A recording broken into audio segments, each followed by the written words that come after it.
So hello, everyone. Welcome to today's seminar series. I am Ibrahim Bagheri. I'm a professor of electrical, computer, and biomedical engineering at Toronto Metropolitan University, and I am the program director for the NSERC Create on Responsible AI. I am very, very pleased to welcome our speakers today. Professor Katina Michael is a professor with Arizona State University and a senior global futures scientist with the Global Futures Laboratory, and has a joint appointment with the School for the Future of Innovation in Society and the School of Computing and Augmented Intelligence. She has been funded by the National Science Foundation, the Canadian Social Sciences and Humanities Research Council, and the Australian Research Council. She's the director of the Society Policy Engineering Collective and the founding editor-in-chief of IEEE Transactions on Technology and Society. She's also the founding chair of the inaugural Master of Science in Public Interest Technology. Prior to academia, Dr. Michael was employed with Nortel Networks, Anderson Consulting, and Otis Elevator Company. I'm also pleased to welcome Professor Jordan Richard Schoenherr, if I'm not mispronouncing, who's an assistant professor with the Department of Psychology at Concordia and a adjunct research professor with the Department of Psychology and a member of the Institute for Data Science at Carleton. He's a former postdoc with the University of Ottawa Skills and Simulation Center and a former visiting scholar with the U.S. Military Academy. He has acted as an ethics consultant for the Ombudsman Integrity and Resolution Office, the Office of the Chief Scientist, Health Canada, the Canadian Border Services Agency, and the Department of National Defense. His primary areas of research interest are learning and decision-making and metacognition with application in cyber psychology, cybersecurity, disinformation, ethical AI, and explainable AI, and organizational behavior, such as incivility, insider threat, and knowledge management. He also serves as a research fellow with the Center of AI and Digital Policy and as a member of the Canadian Association of Chiefs of Police Artificial Intelligence Steering Committee. I believe we are also including the work of Professor Roba Abbas, who's a senior lecturer of operations and systems of the Faculty of Business and Law at University of Wollongong in Australia, and they send their regrets. So thank you again for joining us, and the virtual floor is all yours.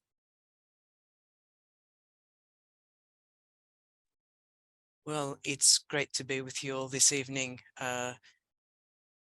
I think it's lunchtime there in Toronto, but we are honored for the invitation, and we will speak to you today about designing AI using human-centered approach, or the human or our human-centered approach, explainability and accuracy towards trustworthiness. My name is Katina Michael, and as Ibrahim introduced me, I'm from Arizona State University. I'm joined by my long-term collaborator virtually and on pre-record, Dr. Roba Abbas from the University of Wollongong in the School of Business, who is also the co-editor-in-chief of the IEEE Transactions on Technology and Society, and of course by Jordan Schoenherr from Concordia University with affiliations at Carleton University as well, a local to Canada. Together with Pablo Rivas of Baylor University in the US and Teresa Anderson, formerly of the University of Technology, Sydney, now with Pebble Consulting, we bring you a full paper that is open access and available through the IEEE Explore database, where we have included during this session quotations. You will find those full quotations in this paper. Within a few months, the paper has been well downloaded, and I'm sure over time will also be cited. But we bring something quite unique to you from the perspective of AI. A lot of people talk about human-centeredness or the human-centered approach. Very few describe what it is beyond the buzz terms, and we hope we might unpack that today in 3 parts. The first part, where I speak about explainability and accuracy towards trustworthiness in AI systems. Roba will offer more on the literature surrounding human-centered design with respect to 3 main themes. And finally, we'll finish with Jordan on the social cognitive approaches to AI, in addition to a brief discussion before Q&A from you. We will keep to time, and so please do log your questions either in the chat and feel free to interact with us throughout the presentation, but also to leave the questions to the end if you so wish. So a brief overview on the concept of artificial intelligence, and it's become a concept that inspires reverence and fear in the hearts of many, and users, organizations, and politicians do like to talk about the promises of AI, but also the perils of AI. And some of those perils actually play out on the large stage, on large scale, and do a lot for what's called trust in AI. Although sometimes the public is none the wiser and they forget very quickly over AI mishaps. And at other times, we do believe that those teething problems will be overcome with time. But whether it's business or government, the promises are great for citizenry. With respect to businesses, we're always promised greater revenues with respect to potentially calculating supply and demand in new ways, and given the context and use in terms of developing innovative business solutions and business transformation. We always hear about that digital transformation that AI will herald in that time. In terms of government, there are usually three or more reasons, but the main ones are that it is revenue generating in some ways for AI to be used and incorporated within government to catch tax cheats, to perhaps increase penalties and rates depending on context where there's been fraudulent behavior. In other times, it's a cost saving on labor, and at other times, it has to do with compliance. But all of this usually is about one of those three items that I just mentioned, but we are exploring new drivers for AI in business and government, and quite interestingly, within the context of the public interest. How can citizens be acquiring and adopting AI to support them in their social activities, whether that has to do with scheduling sport on the weekend for children in the area, groups meeting up through Rotary organizations or other third parties, and not-for-profits and non-government organizations. So the promise is great.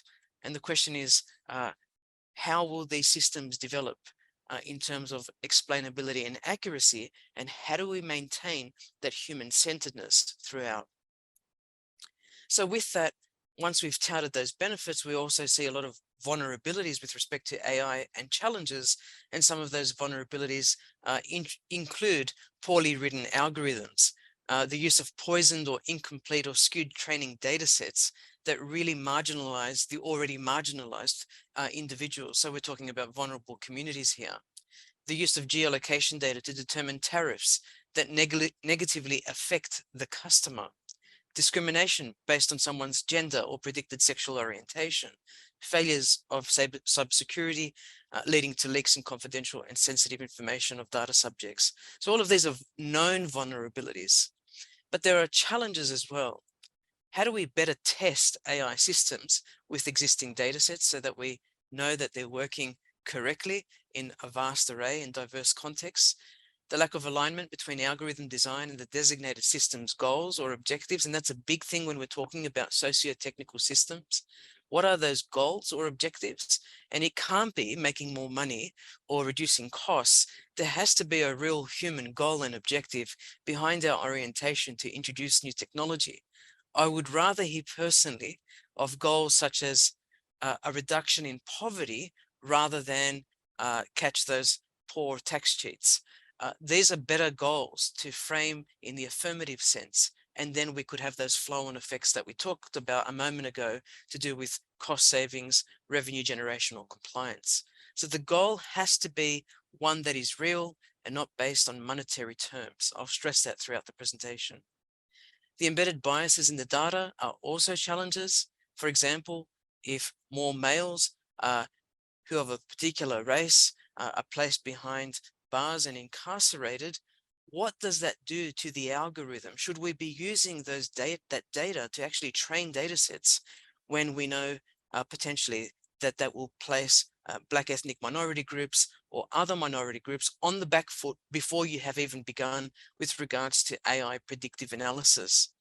The lack of end user and broader stakeholder consultation, and that stakeholder consultation will be spoken about later by Dr. Abbas, and an inability to effectively forecast future events, among other reasons. These are all challenges.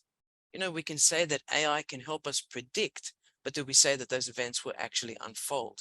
And when that becomes critically specific to contexts such as medical illness or actual financial decisions, that inability to effectively forecast actually means there's a liability. At what point in the future will these liabilities actually be enforced? Now, one of the major problems that we see, we mentioned it a moment ago, is this notion of dirty data. Data is a fundamental element that we use to train data sets and pre-train our machine learning algorithms. That's why I have it highlighted here in the blue. Personally, I think a lot of it begins with the data, and we often look to systems to build because the data exists. So an asset generates the data, it collects the data, it gathers the data, but that's our only impetus for our goal. The data exists, we can use it.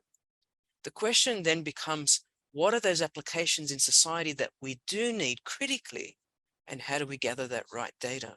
Okay, so we have temperature data dating back to who knows when, hundreds of years. We have it at a monthly, at an hourly, at a minute level. We have time of day data about how people move around particular areas around our nation states, our provinces, our local districts, even our collection districts.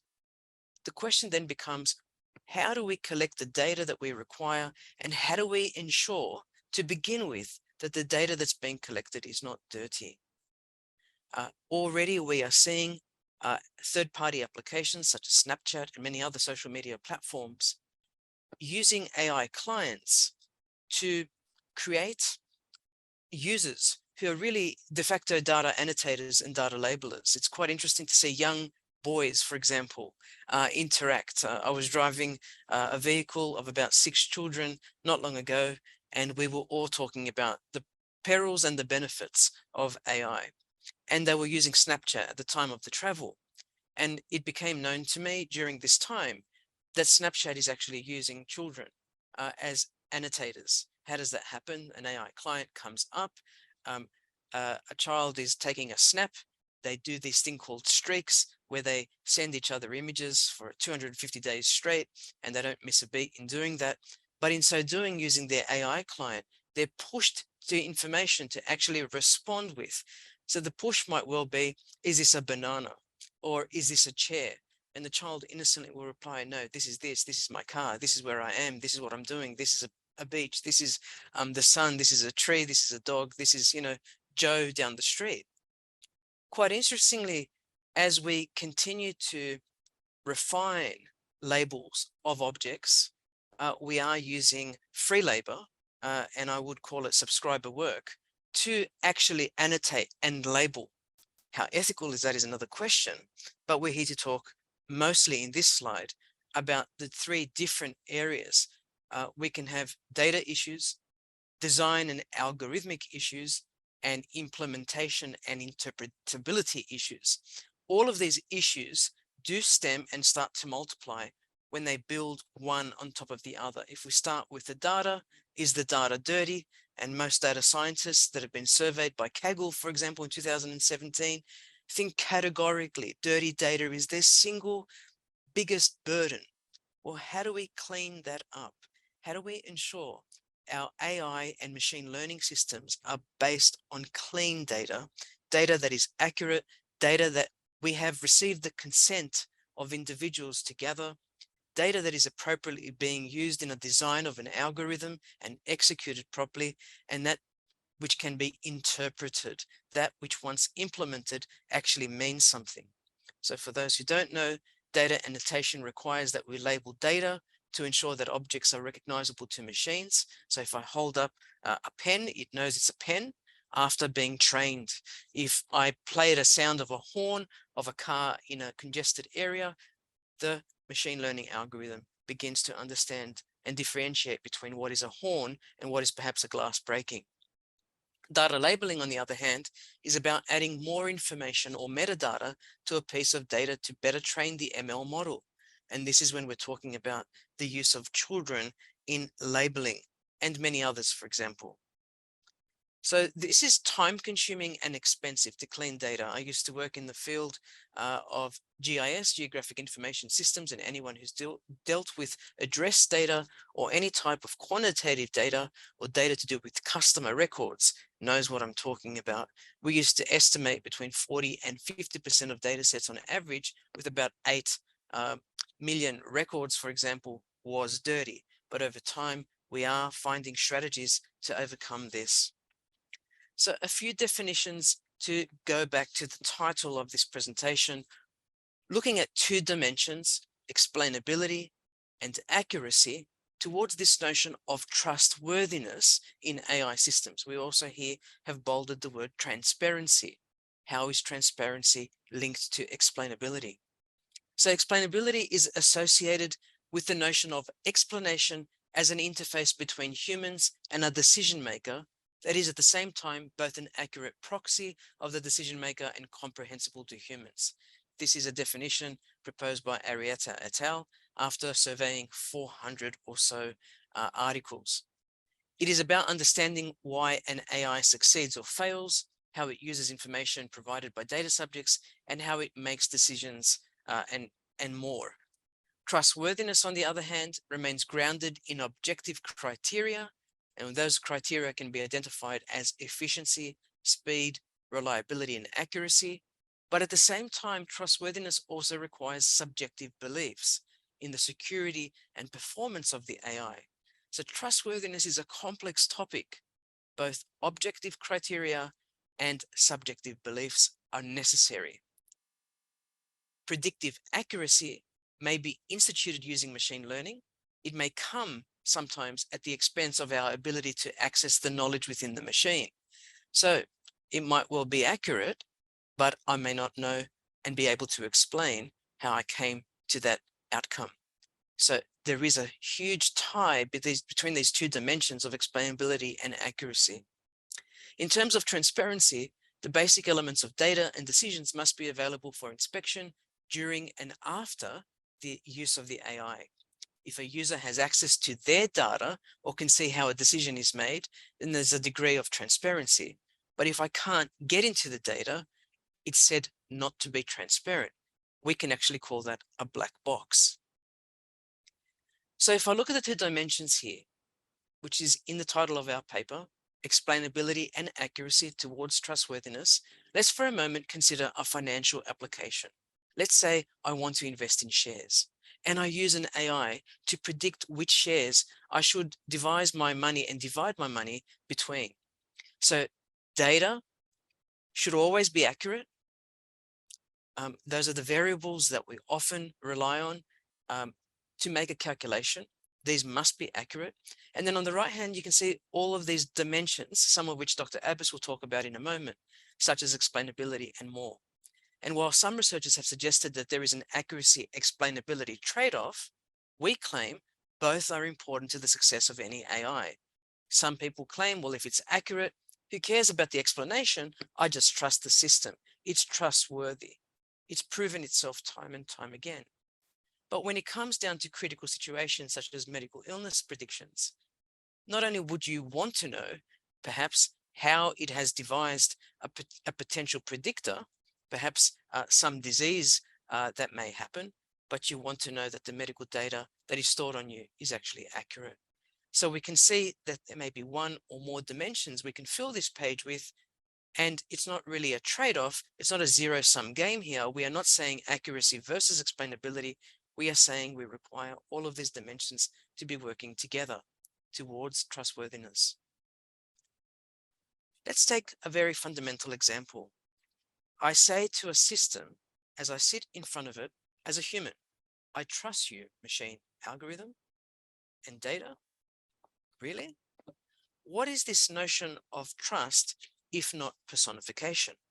And personification, as many of us know through a literary device, gives human characteristics to non-human things or inanimate objects. The non-human things can be animals, objects, an AI, or a concept, and the human characteristics given to these things can be emotions, behaviors, or actions that bring non-human things to life. Now, we've often talked about the sentience of AI, but without getting too deep here, we often say to the person next to you or me, I trust you. I can also look up and say, well, I trust in the heavens, or I trust in God, or this superior being, or may actually say, I trust my dog more than I trust people. The question is, where do we place our trust? But is it actually logical to be placing a personified human characteristic on a non-human thing? And many people have diverse answers for that. But personifying the value of trust in an inanimate object is considered by some to be unconstructive. There can be no bi-directional trust. Is the machine going to turn around to you as the user and say, I trust you? Probably not at the moment. So there can't be some connection there between a human and a thing, or can there be? Although we can speak of trustworthy systems or the goal of trustworthiness as an outcome. So I do want to stress here that we don't really talk about trust in machines or algorithms, but when we talk about AI, we should be talking about trustworthiness or being trustworthy. For instance, a movie recommender system might consistently prove and provide relevant results, yet the reviewer might not be aware or even care about how those recommendations were determined. But one way to operationalize trustworthiness is subjective confidence that a model will act as intended when facing a given problem. So let's go back to that black box for a moment. And it's really important here to look at the opaqueness of black boxes. We know there's an input, something transforms the raw data, and there's an output. The input is a stimulus. There is some activity within the black box that you can't see as a user, and the output is a response. Sometimes we call the black box an area where an experimentation can come back, and as an observer, there is a feedback. The question then becomes, how do I reduce the complexity in the black box? The great Norbert Wiener in 1961 called this the unknown system. He said, how do we better understand and how do we reduce the complexity in this unknown system? He said that in 1961. So we want to go from this black opaqueness to this white glass box. And the question becomes, how do we reduce the complexity? How do we, what happens when we lose, there is a loss of context and the required precision when we're trying to explain to users what's actually going on in that black box so that users understand what happens to the AI. And this is quite common as a practice. But a user will be faced with this question of what is going on in the black box through the human interface. And this is where this black box might be within an embedded system. It may well be within an implantable device in the future. It may be in a wearable device. The question is, what is going on and how do we explain this to the end user? How do we increase the confidence of the end user? Does the end user always require an explanation about something, or in some instances, would an explanation actually reduce their trustworthiness or the trustworthiness of an AI? So with that, I'm going to stop sharing and begin the session, followed by Dr. Roba Abbas of the School of Business at the University of Wollongong, who will share with us some notions of the human-centered approach. Thank you, Professor Michael. Building on the foundations just established regarding explainability and accuracy and the connection with trustworthiness, we will now move on to establishing what this all means with respect to AI design. Our interest is in highlighting the need for a human-centered approach to AI design, one that builds on existing scholarship in the field of human-computer interaction in a broad sense and explainable AI more specifically. But first, let's briefly discuss the value of explainability and accuracy with respect to decision-making processes. This discussion is framed from the position that AI should support decision-making processes by attending to tasks such as gathering, processing, analyzing, and representing data. In essence, offering useful information and patterns in a fitting manner so as to aid human decision makers. Ideally, decision-making support would entail the provision of information and reasoning that facilitates an understanding of functioning. This is where we can reference literature, some of which we document in our related publication that we can share post this presentation, that underscores the significance of perceiving decision-making as a socio-technical process or system.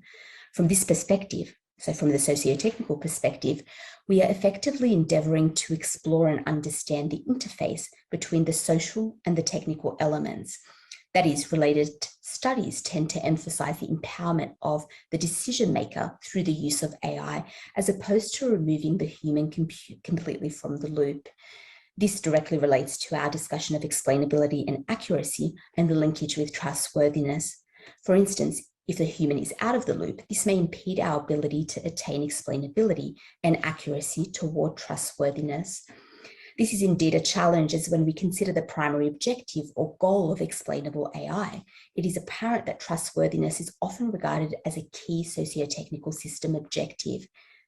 Additionally, there are complementary goals, which you can see on your slide, and they're found in the literature. These include causality, transferability, informativeness, confidence, fairness, accessibility, interactivity, and privacy awareness. And what we highlight in our work is the requirement for an additional goal, that of human-centeredness, thus requiring us to integrate core principles of human-centered design and human-centered AI as a subset of that broader philosophy as we progress toward the operationalization of human-centered principles. But prior to addressing human-centeredness, we look to seminal works in the areas of explainable AI design, notably work intersecting areas such as ethical AI, explainability, accuracy, and trustworthiness.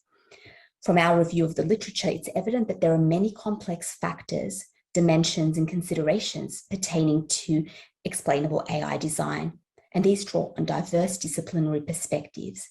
We'll be presenting three prominent themes and interrelated themes today as part of this talk. These themes naturally lead to that requirement that I mentioned earlier to reshape AI or explainable AI design goals in a way that allows for the integration of that additional goal of human-centeredness. And we'd like to note here that our review of literature is deliberately contained to the seminal works and major themes, and is intended to be demonstrative of those prominent themes that allow for an exploration of, an exploration and a direct link between the need for explainable AI and a process of human-centered AI design. One which in fact seeks to address socio-technical tensions when considering current developments in AI from a technological perspective, and also the corresponding societal implications. In terms of the first theme, we have here the first theme focused on the value of interdisciplinarity and context to explainable AI design. In our research of seminal works, we examine and reference studies that seek to address concerns of accountability through enabling user control and oversight. Such studies review design and evaluation method across disciplinary boundaries, highlighting the importance of cross-disciplinarity, of context awareness or context-aware perspectives, and maintaining that these are critical for designing and evaluating explainable AI systems. Represented here on the current slide are disciplinary silos. We maintain that in order to achieve explainability and accuracy toward trustworthiness, there is a requirement for those working in and across these and other disciplines to provide input into socio-technical design processes. For instance, we need experts and specialists in machine learning, visualization, human-computer interaction, the cognitive sciences, anthropology, and others to contribute and to collaborate. The outcomes of such collaboration should ideally be reflected in deliberate design decisions that facilitate transparency as a system requirement, such as those that allow for the creation of explainable interfaces. For instance, and as a representative example, carefully considered interdisciplinary interface design decisions may contribute to algorithmic transparency by ensuring that reasoning behind machine learning decisions are available to the end user in a suitable form. And we wish to note here that solutions and designs for algorithmic transparency will inevitably differ from one application area to the next, and that's where context awareness as part of that first theme comes into play. This leads well into the next theme, regarding user interaction as related to explainability, or explanations more specifically, where seminal works cite the need to explore specific exchanges supplemented by an assessment and understanding of mental models relevant to AI-based systems. Noted on the slide here as an information about the importance of measurement and evaluation of explainable AI systems and machine or human-to-machine performance in the first point. And in the second, details about the nature of explanations. Explanations can best be regarded as interactions as opposed to statements, and these are often influenced and informed by individual user experiences, understanding, and motivation. It's here that the idea of understanding mental models becomes increasingly important, particularly with respect to trust in AI systems. Furthermore, the literature notes that trust is not a single stable state. And here, and in the interest of time, I'll refer you to our paper for further information. But essentially, authors such as Hoffman et al. Call for a framing of explanation as exploration, that is, an exploratory process of sense-making. And I quote here from our paper, it is in this process, so in this sense-making process, where cognitive and effective uncertainty must be navigated both responsibly to build and maintain trust, but also imaginatively to support the curiosity needed to persist in the engagement and to experience the uncertainty of the situation positively. This relates to better understanding of mental models regarding an AI system. Here we can utilize systems thinking tools such as the iceberg model presented on the slide to engage in human-centered AI design that allows for an exploration of events, of patterns and trends, underlying structures, mental models, allowing for those mental models to be better understood, and in turn allowing for an exploration of the complex nature of explainable AI and human-centered AI systems. And while on the topic of complexity, we move on to our third theme, whereby we look at explainable AI design literature as pertaining to multi-stakeholder perspectives. Significantly, the recognition of the diverse stakeholders across the AI ecosystem. And this theme, in fact, relates closely to the prior two, in that we need to consider end-user perspectives reflected in lived experience. That's part of theme 2, in addition to interdisciplinary perspectives that may be reflected in expertise or may reflect expertise as part of that initial theme that we presented. And these result in a multitude of questions that apply to multiple stakeholders, which require responses. You can see some of these questions on your slide. So they require responses and also require us to work through potentially divergent stakeholder interests, inclusive of those interests of industry, government, third sector, and other stakeholders. And there's much to say on this point, but in the interest of time, we have included one example that attempts to map the AI ecosystem and demonstrate the importance of a multi-stakeholder perspective. And there are many others that exist across both professional and public spaces. However, for the purpose of this presentation, we suggest that we supplement such resources with tools and approaches to human-centered design operationalization that consider interdisciplinary perspectives. The aim here is on human-centered, value-sensitive, socio-technical systems design, utilizing participatory and co-design processes and approaches. And this allows us to ideally ensure explainability and accuracy toward trustworthiness. This proposed approach to design advocates for the dissolving of disciplinary boundaries, those silos that we introduced earlier, looking to disciplines such as psychology, indeed social psychology, to gain a deeper appreciation of those human and psychological needs as we consider mental models and other elements. And this will allow for AI design to be approached from a social cognitive angle, which will now be discussed. Thank you.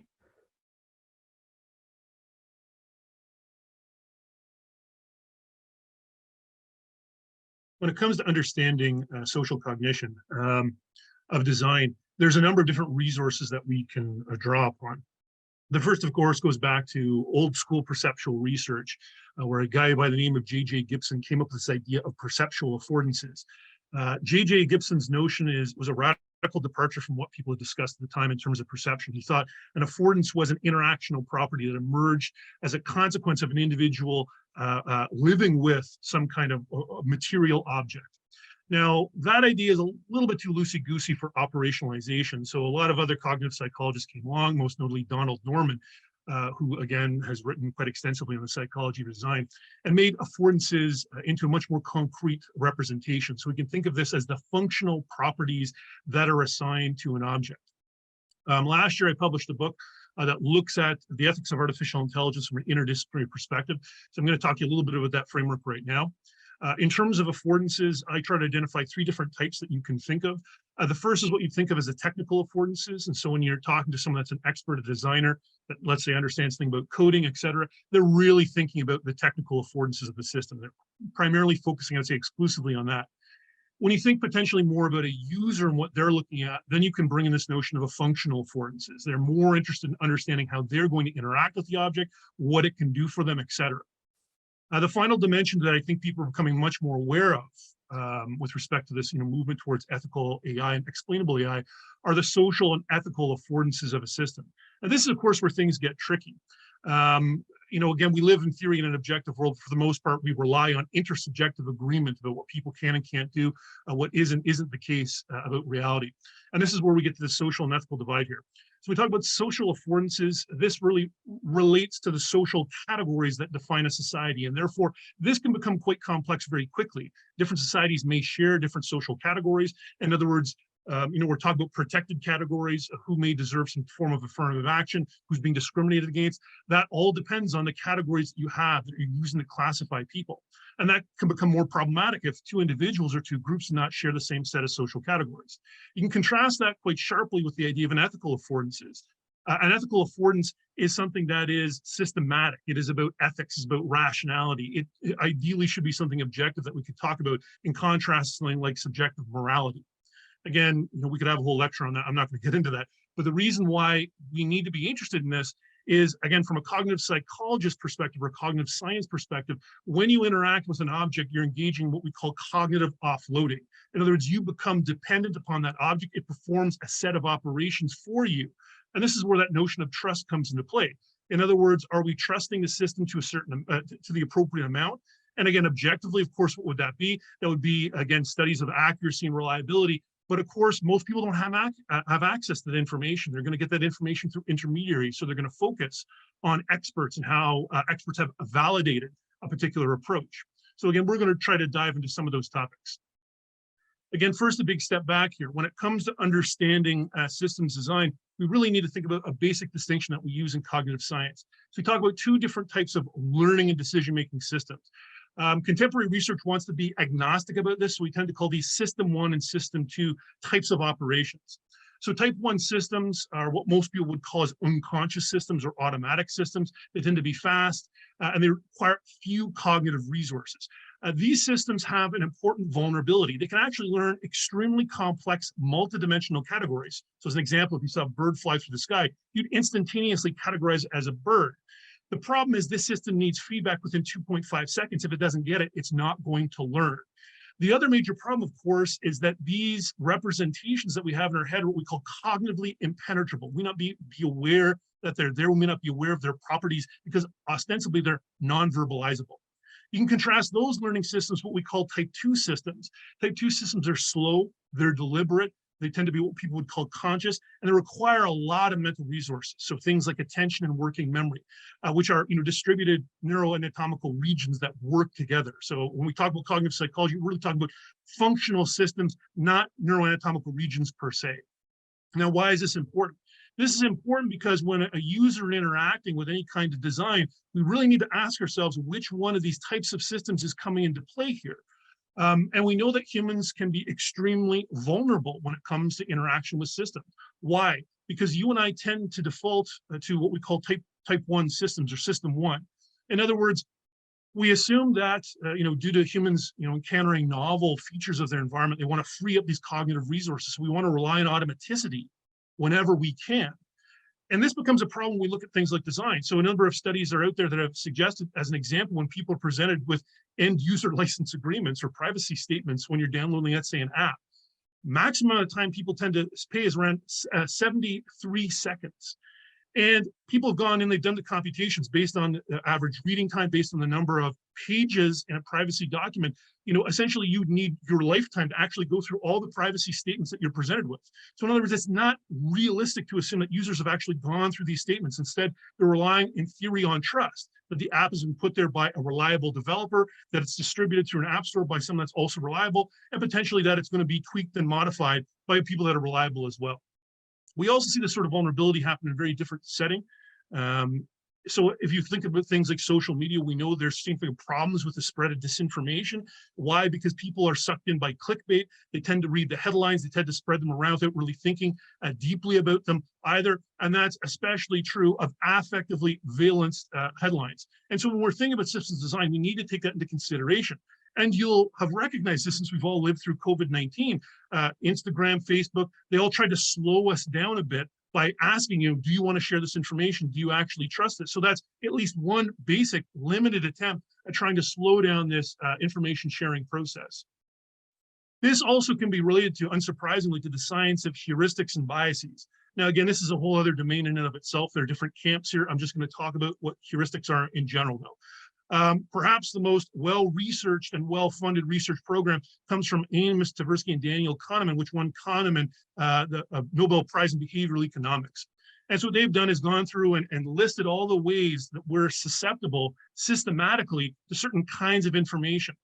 So one of the most prominent ones we call the availability heuristic. People go for information that's immediately available to them in their environment or that can be easily retrieved from memory. Concurrently, we also see what we call base rate neglect. So people tend to ignore statistical information. Instead, they primarily rely on stereotypes, other kinds of rules in their head, instead of looking at the actual numbers. Another heuristic that tends to be a bit more exotic, but one that you experience on a day-to-day basis, what we call hindsight bias, or the appropriately named the I knew it all along effect. So if information is revealed to you, you reframe it in your head as if you knew that you were given that information and you knew it all the time, which means that people tend to rationalize choices, decisions that they've made, even if they are not to their benefit. And so when we're thinking about things like agreeing to, privacy statements that ultimately are not to our best interest, people are more likely going to rationalize, well, nothing's really going to happen to me. That data is anonymized. It's not a big deal. So we need to be aware of this. Where we see these heuristics exploited is this idea of behavioral nudging. So behavioral nudging in a very straightforward way is, how can we make a user make a choice they might not otherwise make? So this technique typically doesn't work when people have some kind of entrenched opinion. So if you're, a liberal or you're a conservative, et cetera, and you're very hardcore into this, we're not going to be able to push you. But if you're on the edge, what you can actually do is get people to vote maybe one way or another way. And you see this happen a lot in online retailers. Some of them will automatically tack on some kind of a policy, right? So in other words, if something breaks down, et cetera, you've already got that policy tacked on in the shopping cart. You might not notice. And once you've actually gone through the checkout and bought it, you're less inclined to go back and undo the transaction, okay? Another major problem we see as well is failures of affective forecasting. So we're not good at predicting how we're going to feel about something in the future. And again, classically, this is framed in terms of prospect theory. Again, another contribution by Tversky and Kahneman. So you tend to discount gains or outcomes that are long-term. You tend to go for more short-term, immediate outcomes instead. And so you need to be aware that these heuristics are being exploited when you're engaging with systems. And again, you'll know this too, especially if you're an academic. You'll go in, you'll try to download something that says, will you accept all these cookies? Or will you just accept your own choice of cookies, et cetera? And ultimately, the default tends to be what? It's favoring the developer instead of you as the user. But of course, you could just pause for a moment and you can detect that problem. Another thing, again, I'm going to talk about this really briefly because we've lost time at various ways throughout the process here. We also need to think about something called algorithmic aversion. So what exactly is this? In some cases, people are averse to using algorithms, or in another domain, they're averse to using non-human systems. So the classic example of this, of course, goes back to the 1970s. A Japanese engineer by the name of Matsuo Mori came up with this notion of uncanny valley. As you blend human and non-human, specifically robotic characteristics, you see that there's this valley, this area, this region of negative affect where things are creepy. So something kind of looks human, but it's not entirely human. If someone kind of moves in a human way, but it's not entirely human, you start experiencing this cognitive dissonance, this negative affective experience that ultimately shapes the way you trust what you're seeing, how you respond to it. Now, my research in this looks at the extent to which all of this can actually be explained pretty readily. It's all about frequency of exposure. The more familiar you are with a domain, with some type of technology, the more likely you're going to trust it. Now, why is this relevant to what we're talking about today? Well, in social psychology, we're always talking about stereotypes. But again, around a couple decades ago, people tried to come up with unified models to describe how we see all stereotypes. And as it turns out, a very robust model is actually quite simple. We assume that all stereotypes can be understood in terms of two broad social dimensions: perceived competence and perceived warmth. And you can fit all stereotypes along this dimension, where if a group is high in competence and warmth, it's an in-group, you tend to trust it. If it's low on competence or low in warmth or both, you tend to distrust it because they're out-groups. Now, this is a study I conducted that looks at technological categories that are thrown into this kind of framework. And what you wind up finding out is this: the most trusted categories, those that are perceived to be the most competent and reliable, are not even humans. They're dogs and smartphones, right? So why would dogs and smartphones be the most trusted? Because it's a relatively innocuous device. You're used to it. You're used to relying on it. You've got a timer. It will alerts you to things. You've got a calendar on there. You're able to search for information. That frequency of interaction might make you more susceptible to this. You might say, well, what's the problem? Again, in the same study, what did I also do? Well, I gave people the option of course, reading artificial intelligence. Now notice, artificial intelligence is the technology that undergirds your mobile phone. And yet, in terms of perceived warmth, it's significantly lower. So because you're packaging up this AI in what I like to call a domesticated technology, you have an entirely different perspective on what it is, an entirely different level of trustworthiness that results. Now, again, I'm only going to go through this briefly because we're running out of time here. But I want to get, very quickly to this notion of explainability. Explainability, really kicks off in terms of a research program in 2016 when DARPA started throwing out money to look at this. But in fact, the notion of explainability and using mathematical models to understand intelligence actually goes back to the 1800s. There's an area of psychology which not a lot of people know about called psychophysics. And they were primarily interested in coming up with mathematical models to understand perception. And so what they were concerned with doing is just coming up with an equation. They weren't concerned about really labeling what these individual factors in the equation were per se. And you see the same sort of thing when you get to early models of perception. So this is what we call a perceptron. So it's a physical model that has an input layer and an output layer. So this is the precursor to all computationally implemented connectionist networks. Okay. So again, we're facing the same problem here. If you ask someone to describe this, they could. If you ask someone to interpret the results, they could. But if you ask someone to explain what was going on here in a nitty-gritty manner, they wouldn't be able to do that. So this notion of explainability becomes very important. And you see that some systems now have a bit of explainable AI built into them. So you can look at this screenshot here. I mean, this is the way ChatGPT describes the way it's functioning. And it's giving you some relatively intuitive explanations which grab your attention. But in the end, we also need to ask, even though these things might be reasonable explanations, are they accurate? Because simply because something is believable does not mean it's accurate representation. And remember, the other element here too, when we talk about explainability is ultimately relative to the audience. What does the person know? What's their level of understanding? What's their motivation? What are they trying to get out of this? And the last thing I'm going to say here, I'll kind of cut my portion of the talk kind of short, is that we know that there are differences between the kinds of explanations we will accept.